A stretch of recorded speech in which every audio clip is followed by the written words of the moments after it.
नमस्कार दोस्तों, कल हमने डिस्ट्रीब्यूटिव इक्वालिटी को कवर किया था। आज हम वहीं से कंटिन्यू करेंगे और इक्वालिटी के अपने दूसरे टाइप लीगल इक्वालिटी या फिर फॉर्मल इक्वालिटी को कवर करने का प्रयास करेंगे। तो आइए बिना किसी देरी के स्टार्ट करेंगे।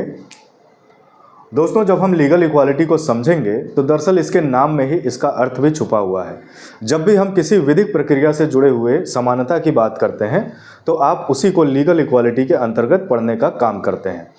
कुछ इंपॉर्टेंट की पॉइंट्स हैं जिसके माध्यम से आप इस चीज़ को याद रख सकते हैं। सबसे पहला है इक्वालिटी बिफोर लॉ। हमारे संविधान में भी आर्टिकल 14 के माध्यम से यह बताया गया है कि कानून के समक्ष आने वाले कोई भी दो अपराधी, चाहे वो अमीर हो, गरीब हो, या दोनों अमीर हों या दोनों गरीब हों, उससे हमें कोई मतलब नहीं है। दरअसल कानून की नज़र में जो भी प्रक्रिया पहले से निर्धारित है उनके ट्रायल की, उसी हिसाब से उनका ट्रायल होगा, उसी हिसाब से उनके कारनामों की जो है सुनवाई होगी। ठीक है, यानी इक्वालिटी बिफोर लॉ का फॉलो अप होगा। कोई भी डिस्क्रिमिनेशन नहीं होगा, जाति, धर्म, सेक्स के आधार पर कोई डिस्क्रिमिनेशन नहीं होगा। इक्वल लीगल स्टेटस उन सभी को मिलेगा। अगर भारत देश की बात होगी तो हर कोई यहाँ का नागरिक माना जाएगा, और जब किसी राज्य की बात होगी तो राज्य के हिसाब से जो भी उसकी प्रक्रिया होगी या जो भी उनका लीगल स्टेटस राज्य सरकारें देंगी उस हिसाब से उसको लीगली ट्रीट किया जाएगा। इसमें कोई भी अंतर नहीं देखने को मिलेगा। सबसे प्रमुख बात इसकी यही है कि दरअसल ये प्रक्रिया पे फोकस्ड होता है, एम पर या आउटकम पर फोकस नहीं होता है। इसका अल्टीमेट जो एम है वो यही है कि जो विधिक प्रक्रिया बताई गई है, मान लीजिए कोई मर्डर करता है तो मर्डर के लिए जो भी आईपीसी सीआरपीसी के अंतर्गत जो भी प्रक्रिया बताई गई है कि किस तरह से उसकी जांच होगी, देन कोर्ट सुनवाई करेगा, कोर्ट के सामने उसको प्रेजेंट करना होगा, ये सारी चीज़ें उसी प्रक्रिया के अनुसार फॉलो की जाएंगी। कोई भी भेदभाव नहीं होगा कि गरीब है तो उसका ट्रायल अलग तरीके से होगा या फिर अमीर है तो उसका ट्रायल अलग तरीके से होगा। विधिक यानी कि पहले से लिखा हुआ जो कानून है, जो कि हम सभी ने लोकतंत्र का इस्तेमाल करते हुए बना रखा है, उसी के हिसाब से चीज़ें फॉलो होंगी। तो ये थी आपकी लीगल इक्वालिटी। इससे जुड़े हुए 2-3 इंपॉर्टेंट फिलोसफर्स हैं या पॉलिटिकल थिंकर्स हैं, उनके विषय में आपको जानना ज़रूरी है। तो आइए बारी बारी से उन्हें देखते हैं। दोस्तों, जब हम लॉ की बात करते हैं तो शुरुआत में ही मैंने आपको बता रखा है, अमेरिकन इंडिपेंडेंस के दौरान ही ये जो है अपनी नेचुरल राइट्स की थ्योरी देते हैं। अच्छा, ये किस किताब में या किस वर्क में अपने इस थ्योरी का इजाद करते हैं? तो उसका नाम है टू ट्रीटाइज ऑन गवर्नमेंट। ये चीज़ ज़रूर नोट कर लीजिएगा। उसमें ये नेचुरल राइट्स के बारे में बताते हैं। इनका कहना है कि भाई हर कोई व्यक्ति पैदा होने के साथ साथ लिबरल भी होता है, इक्वल भी होता है, यानी कि फ्री होता है और समान स्तर पे होता है। कोई भी ऊंच नीच, गरीब अमीर का भेद नहीं होता है, हर कोई समान प्रकार से आज़ाद होता है। ये इनके नेचुरल राइट्स थ्योरी से हम समझते हैं। अब इस वजह से ये कहते हैं कि सोशल कॉन्ट्रैक्ट, जो कि रूसो बताते हैं, दरअसल ये उसका समर्थन करते हैं। इनका कहना है कि अगर समाज में रहना है तो भले ही आप आज़ाद हो, लिबरल हो, बराबर हो हर कोई, लेकिन समाज में रहने के लिए हर किसी को एक अनुबंध में आना ज़रूरी होता है। अदरवाइज होगा ये कि एक बंदा अपनी लिबर्टी का इस्तेमाल करके दूसरे की लिबर्टी को नुकसान पहुंचाने की कोशिश करने लगेगा। इसलिए ये रूसो के सोशल कॉन्ट्रैक्ट को भी सपोर्ट करते हैं। और इनका कहना है, चूँकि हम यहाँ लीगल इक्वालिटी को कवर कर रहे हैं, तो विधिक तौर पे ये कहते हैं कि जो भी कानून बनेगा सामाजिक अनुबंध के माध्यम से, वो दरअसल सभी पर समान तौर पर अप्लीकेबल होगा, कोई डिस्क्रिमिनेशन नहीं होगा। इक्वल नेचुरल राइट्स की ये बात करते हैं, जिसका मतलब है right to life, liberty and property. ये 3 बेसिक इक्वल राइट्स हैं जो हर किसी को समान तौर पे प्रोवाइड किया जाना, ये सरकार का काम है। दरअसल एक चीज़ और ये बताते हैं कि सरकारें ये तीनों जो नेचुरल राइट्स हैं ये प्रोवाइड नहीं करती, ये उसे प्रोटेक्ट करने का काम करती हैं। इनका कहना है कि सरकारों के गठन से बहुत पहले से हमारे पास ये 3 नेचुरल राइट्स जो हैं मौजूद हुआ करती थी। उसको सरकारें देती नहीं हैं आपको, सरकारें उसे प्रोटेक्ट करने का काम करती हैं। तो ये चीज़ ज़रूर याद रखिएगा। आगे बढ़ेंगे और इमैनुअल कांट ने क्या लीगल इक्वालिटी के बारे में कहा है उसको समझने का हम प्रयास करेंगे। इमैनुअल कांट की जब हम बात करते हैं तो लीगल इक्वालिटी के बारे में ये क्या कहते हैं आपसे? इनका कहना है कि फ्रीडम और इक्वालिटी, यानी आपकी जो स्वतंत्रता होती है वो आपके समानता से बहुत हद तक लिंक्ड होती है, जुड़ी हुई होती है। पहला पॉइंट। दूसरा पॉइंट इनका कहना है equal rights and legal backup. सभी को समान तौर पे अधिकार मिलने चाहिए, समान तौर पे समानता पहुंचाई जानी चाहिए। उसी प्रकार की समानता जब मैंने अभी डिस्कस किया आपसे, लेकिन उसके लिए लीगल स्टैंडिंग होनी चाहिए, लीगल बैकअप होना चाहिए। वही सारी चीज़ें जब भी हम लीगल इक्वालिटी की बात करेंगे तो वहाँ पर चूंकि लीगल आया है तो यानी कि लिखे हुए कानून पर ज़्यादा जोर ये सभी पॉलिटिकल थिंकर्स देंगे। उनका कहना है कि लीगल बैकअप होना चाहिए। तीसरा पॉइंट जो है, ये रिपब्लिकन गवर्नमेंट को सपोर्ट करते हैं। इनका मानना है कि गणतंत्र जो सरकार बनती है यानी कि उसका जो मुखिया होता है वो हमेशा चुना हुआ होना चाहिए, कोई कॉन्स्टिट्यूशनल मोनार्की या मोनार्की नहीं होनी चाहिए। इस चीज़ को ये सपोर्ट करते हैं कि लोगों के सहमति से, लोगों के वोट से वो चुनकर आना चाहिए। यूनिवर्सल सिविक इक्वालिटी की ये बात करते हैं, ये बहुत इंपॉर्टेंट चीज़ है, इसको ज़रूर आप याद रखिएगा कि यूनिवर्सल सिविक इक्वालिटी की कौन बात करता है, तो इमैनुअल कांट कहते हैं कि यूनिवर्सल सिविक इक्वालिटी यानी कि कोई भी व्यक्ति कानून से बढ़कर नहीं होना चाहिए, हर व्यक्ति जो है वो कानून के दायरे में ही आता है। वो अलग बात है कि हमारे देश में राष्ट्रपति और राज्यपाल जो होते हैं ये दरअसल इनके पास कुछ इम्यूनिटीज़ पाई जाती हैं। ऐसे ही जब एमएलए और एमपीज़ की बात करते हैं तो उनके पास भी कुछ प्रिविलेजेस होते हैं, वो सारी अलग चीज़ें हैं। फिलहाल मैंने आपको जानकारी के लिए बस ये बताया है कि इनके पास कुछ इम्यूनिटीज़ पहले से मौजूद होती हैं लिखित कानून के अतिरिक्त। ठीक है, तो इमैनुअल कांट का ये कहना है। आगे बढ़ेंगे और एवी डाइसी क्या कहते हैं, चूंकि ये ब्रिटिश कॉन्स्टिट्यूशनलिस्ट हैं यानी संविधान के समर्थक माने जाते हैं, तो इनका भी सुनना ज़रूरी है। जब हम एवी डाइसी की बात करते हैं तो जैसा कि मैंने अभी आपको बताया कि ये ब्रिटिश कॉन्स्टिट्यूशनलिस्ट थे, यानी हमेशा ये जब भी बात करेंगे तो संविधान के दायरे में रहकर बात करेंगे या संविधान को उच्च स्तर का बताने की प्रयास करेंगे या कोशिश करेंगे। इसी क्रम में इनका एक वर्क है रूल ऑफ लॉ, इस चीज़ को ज़रूर नोट कर लीजिएगा। रूल ऑफ लॉ के माध्यम से ये 3 प्रिंसिपल्स बताते हैं कि जिस हिसाब से कानून का शासन हो सकता है। पहला, नो वन इज़ पनिशेबल, आगे dash dash dash, no one is punishable except breach of law, जब तक कोई कानून तोड़ेगा नहीं तब तक उसको पनिश नहीं किया जा सकता, ये पहला चीज़ है। दूसरा, इक्वालिटी बिफोर लॉ, वही जो बातें यहाँ पर हुई कि कानून के समक्ष गरीब हो, अमीर हो, महिला हो, पुरुष हो, बच्चा हो, बूढ़ा हो, ये सभी जो है एक समान ट्रीट किए जाएंगे। एक समान से मतलब है कि जो पहले से प्री डिफाइंड रूल्स हैं, जो पहले से कानून बना हुआ है प्रत्येक वर्ग के लिए, चाहे वो महिला हो, पुरुष हो, सबके लिए कानून बने हुए हैं आईपीसी सीआरपीसी में, उसी हिसाब से उनका जो है ट्रायल होगा या फिर उनकी सुनवाई होगी, कोई उसमें फेरबदल नहीं होगी।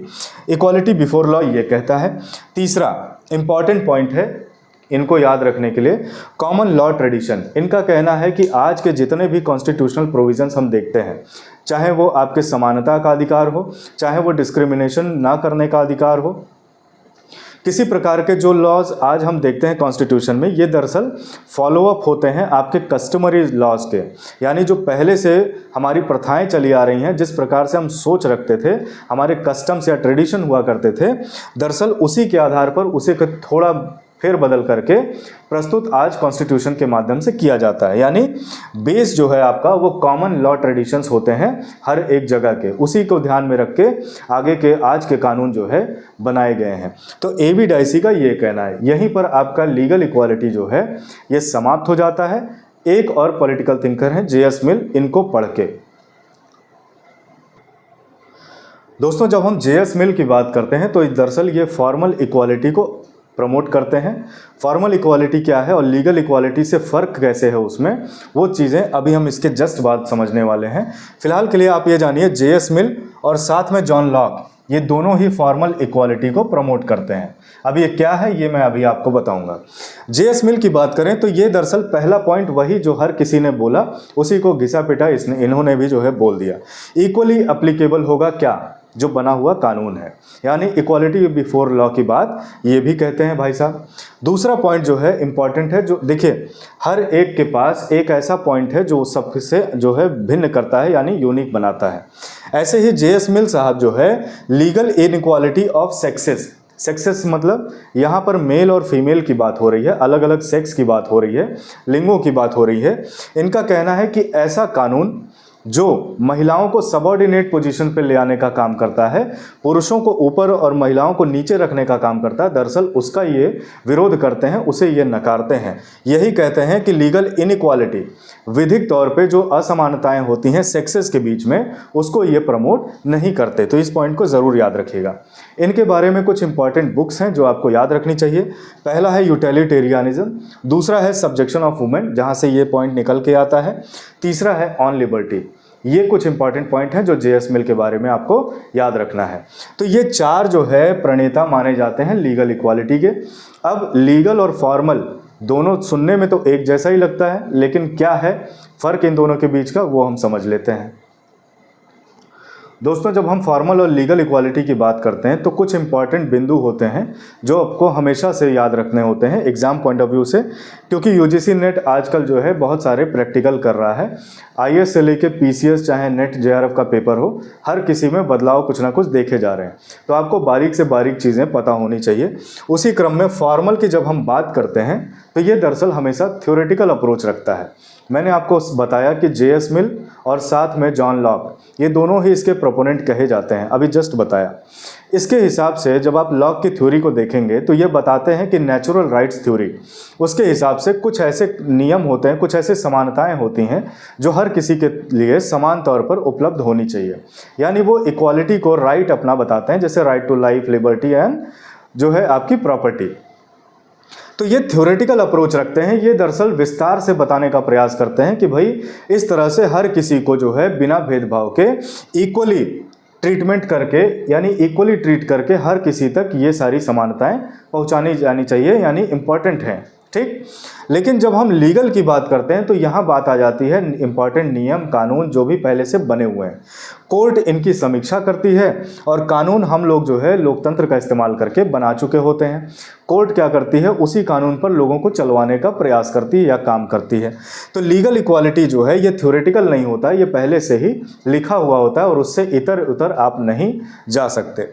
दूसरा point, equal access to justice, सभी के लिए न्याय के दरवाजे हमेशा खुले रहेंगे। एक लोकतंत्र में देखिए आप, आज भारत में देख लीजिए, हर किसी के लिए न्याय के दरवाजे हमेशा खुले रहते हैं। अगर कोई व्यक्ति डिस्ट्रिक्ट कोर्ट के फैसले से असंतुष्ट है तो वो हाई कोर्ट का दरवाज़ा खटखटा सकता है। अगर वहाँ से भी असंतुष्ट है तो फिर सुप्रीम कोर्ट तक जा सकता है।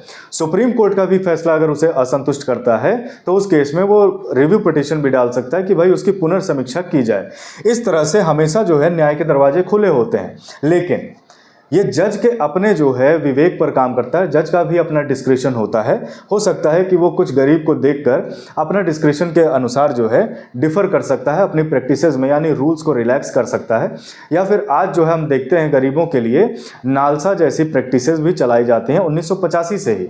जब इंडियन पॉलिटी हम पढ़ते हैं तो उसमें नालसा एक्ट के बारे में पढ़ते हैं, national legal services authority act, जिसके माध्यम से गरीबों के लिए जो कम कमाते हैं या नहीं कमा पाते उतना, उनके लिए फ्री विधिक सुविधाएं जो है प्रोवाइड करने का काम कोर्ट्स का होता है। ठीक, कोर्ट जो है उन्हें वकील मुहैया कराती है। तो इस प्रकार की प्रैक्टिसेस जो है देखने को आपको लीगल इक्वालिटी में देखने को मिल जाएंगी। डाइसी और कांट, यानी एवी डाइसी और इमानुएल कांट जो है इसके प्रणेता कहे जाते हैं या फिर प्रोपाउंडर्स कहे जाते हैं। तो ये कुछ इंपॉर्टेंट की पॉइंट्स हैं जो आपको हमेशा याद रखने हैं। अब छोटे छोटे पॉलिटिकल, सोशल और इकोनॉमिकल इक्वालिटी क्या होती है उसको भी हम समझेंगे, देन ये चैप्टर हमारा खत्म हो जाएगा। दोस्तों, पॉलिटिकल इक्वालिटी को समझने से पहले मुझे एक बात का जवाब आप कमेंट सेक्शन में ज़रूर दीजिएगा कि वोट जो है आपका किस प्रकार का अधिकार है, कॉन्स्टिट्यूशनल है, लीगल है, कैसा भी अधिकार है वो आप कमेंट सेक्शन में ज़रूर कमेंट करिएगा। जब पॉलिटिकल इक्वालिटी की हम बात करते हैं तो यहाँ पर दरअसल सरकारें जो है हर किसी व्यक्ति को, हर नागरिक को ये अधिकार समान तौर पर पहुँचाने का काम करती हैं कि हर किसी के पास अधिकार है कि वो अपने फेवरेट कैंडिडेट को वोट दे सकता है। एक लोकतंत्र में, एक डेमोक्रेसी में जीवित ही ऐसे रहती है कि कोई भी व्यक्ति किसी को भी वोट दे सकता है। साथ में जब वो व्यक्ति स्वयं अगर चुनाव में खड़ा हो जाए तो वो किसी से भी अपील कर सकता है और किसी से भी वोट पा सकता है। तो ये उसका अपना पॉलिटिकल राइट होता है या पॉलिटिकल इक्वालिटी होता है। ये आप समझ गए होंगे कि पॉलिटिकल इक्वालिटी का मतलब जब भी पूछा जाएगा तो वोटिंग राइट हो गई, डेमोक्रेसी कैसे काम करती है, सॉवरेनिटी यानी सब लोग मिल के कानून बनाते हैं, ये सभी मुद्दों पर आपसे बात होगी। इकोनॉमिकल की जब हम बात करते हैं तो यहाँ पर दरअसल गैप को कम करने की बात होती है। किसके बीच में? रिच और पुअर, यानी कि समाज में रहने वाले जितने भी लोग हैं, ऐसा नहीं होना चाहिए कि मुट्ठी भर लोगों के पास 90% संसाधन है और वहीं मेजॉरिटी जो पॉपुलेशन है वो सारे जो है 10% संसाधनों में बटे हुए हैं। ऐसा नहीं होना चाहिए। ये जो गैप है, ये जो वेल्थ डिस्पैरिटी है, इसको एक्चुअल में कम करना चाहिए। और जब कार्ल मार्क्स की थ्योरी हम पढ़ते हैं, मार्क्सिज्म फिलॉसफी जब हम कवर करते हैं, तो उसमें ये इसी गैप को, इकोनॉमिक डिस्पैरिटी को ही कवर करने का प्रयास करते हैं सोशलिज्म और कम्युनिज्म के माध्यम से। ठीक है, जो हम पहले कवर कर चुके हैं। यहाँ पर जब बात सोशल की आती है तो सोशल में हम सभी ने पढ़ा सोशल जस्टिस किस प्रकार से हो सकती है, सामाजिक न्याय कैसे दिया जा सकता है। तो जाहिर सी बात है, हर किसी को इक्वल अपॉर्चुनिटी आप देंगे, समान जो है अपने आप को, टैलेंट को प्रूव करने का जो अधिकार होता है, इक्वल अपॉर्चुनिटी, ये सभी चीज़ें देने का प्रयास करते हैं। वर्क का अधिकार देते हैं, या आप कहीं पे भी जाके काम कर सकते हैं, कहीं पे भी रोज़गार का अवसर खोज सकते हैं, ये सारी चीज़ें। हेल्थ की सुविधाएं आपको फ्री ऑफ कॉस्ट मुहैया कराई जाएंगी, जिला अस्पताल के माध्यम से, CHC के माध्यम से, PHC के माध्यम से। एजुकेशन यानी सरकारी स्कूल जो होते हैं, इस प्रकार से सरकार जो है हर किसी को समानता प्रोवाइड करने का काम करती है। या फिर कभी कभी आपने देखा होगा जो फ्री हाउसिंग होती है, जैसे प्रधानमंत्री आवास योजना जो होता है, इस माध्यम से भी सामाजिक समानता पहुंचाने का प्रयास सरकारें करती हैं। तो आई होप आप समझ गए होंगे कि पॉलिटिकल, इकोनॉमिकल और सोशल में तीनों में फ़र्क क्या है, और इसके अलावा लीगल डिस्ट्रीब्यूटिव जो इक्वालिटी थी उसको भी आप समझ चुके होंगे। कोई भी डाउट हो इन पूरे ही टॉपिक से जुड़ा हुआ, कमेंट सेक्शन आपके लिए खुला हुआ है। बहुत अच्छे से अपने डाउट्स को पूछिए, सभी का जवाब दिया जाएगा। साथ में अगर ये वीडियो सीरीज़ आपको पसंद आ रही है तो अपने जो दोस्त तैयारी कर रहे हों उन तक ये वीडियोस ज़रूर शेयर करिएगा। और साथ में आपका काम ये है कि इस चैनल को सब्सक्राइब ज़रूर करिए और वीडियो को लाइक कर दीजिएगा। मिलते हैं अपने अगले टॉपिक पर, तब तक के लिए नमस्कार, जय हिंद, वंदे मातरम।